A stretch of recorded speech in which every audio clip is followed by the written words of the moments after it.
अस्सलाम वालेकुम। मैं हूं फैसल तारिड़। आज 20 फरवरी 2021 है और आज दिन है हफ्ते का। इस वीडियो में हम मुल्की सियासत के हवाले से बात करेंगे कि क्या इमरान खान की हुकूमत का वक्त ख़त्म हो चुका है? क्या इमरान खान को अवाम ने रिजेक्ट कर दिया है? क्या इमरान खान की हुकूमत मजीद चल सकेगी या इस नहज तक वज़ीर आज़म क्यों पहुंचे? क्या गलतियां हुई? क्या वज़ीर आज़म को करना चाहिए? क्या अभी भी इमरान खान कम बैक कर सकते हैं? तो इस पर हम बात करेंगे। सबसे पहले तो 2018 के अंदर एक ऐसा वक्त था कि जब अवाम ने फौजी हुकूमत को भी देख लिया था और जमहूरी हुकूमतों को भी देख लिया था। अवाम तंग थी फौजी हुकूमतों से भी और सिविल हुकूमतों से भी।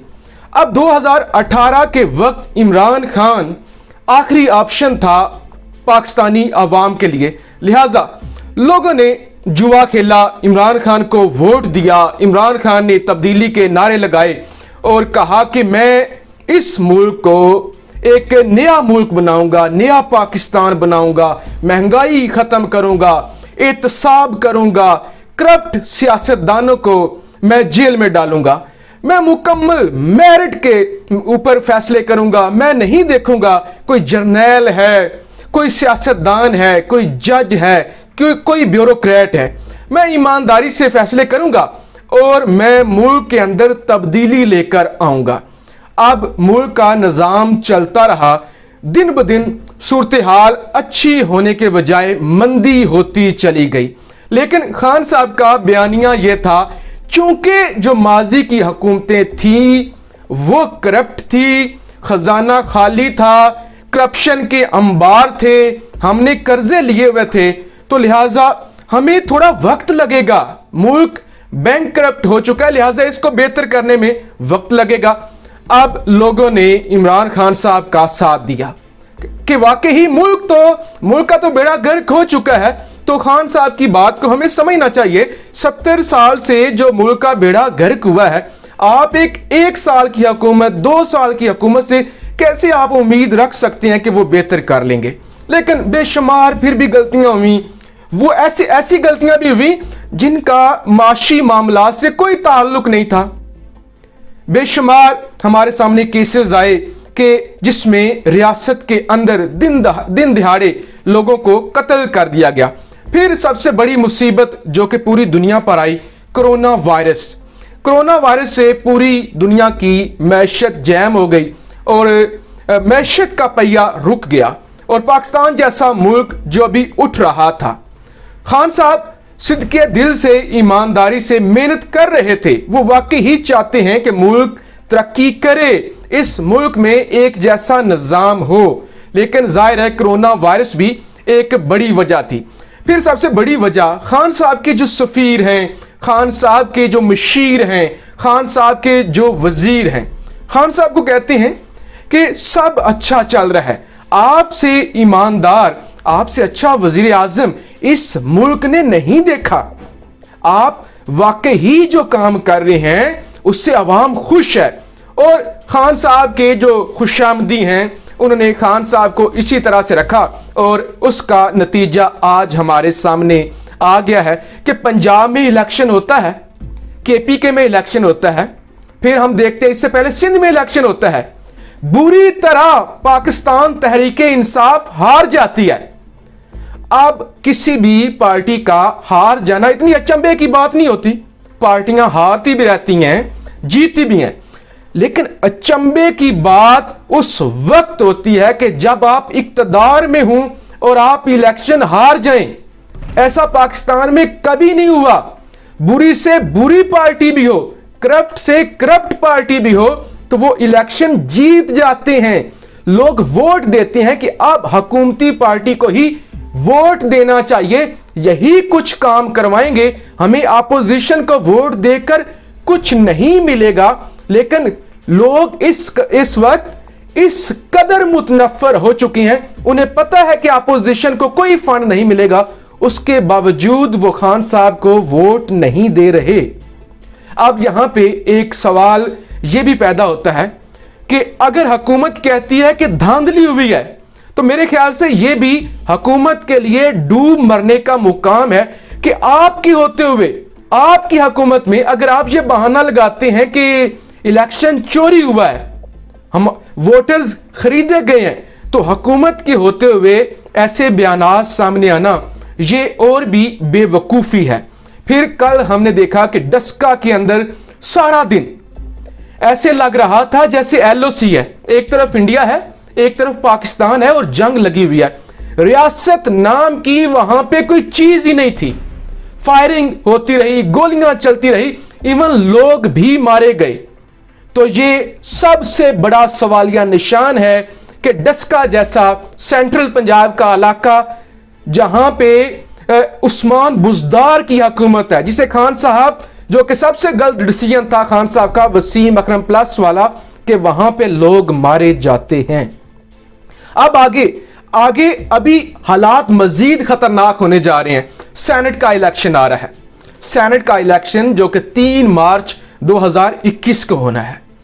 और इस इलेक्शन का, इस सेनेट का जो सबसे बड़ा इलेक्शन है, मशीरे खजाना डॉक्टर हफीज शेख और साबिक वजीर आजम यूसुफ रजा गिलानी, अब मेंबर कौमी असम्बली, वो वोट करेंगे इस इस्लामाबाद की बड़ी सीट के लिए।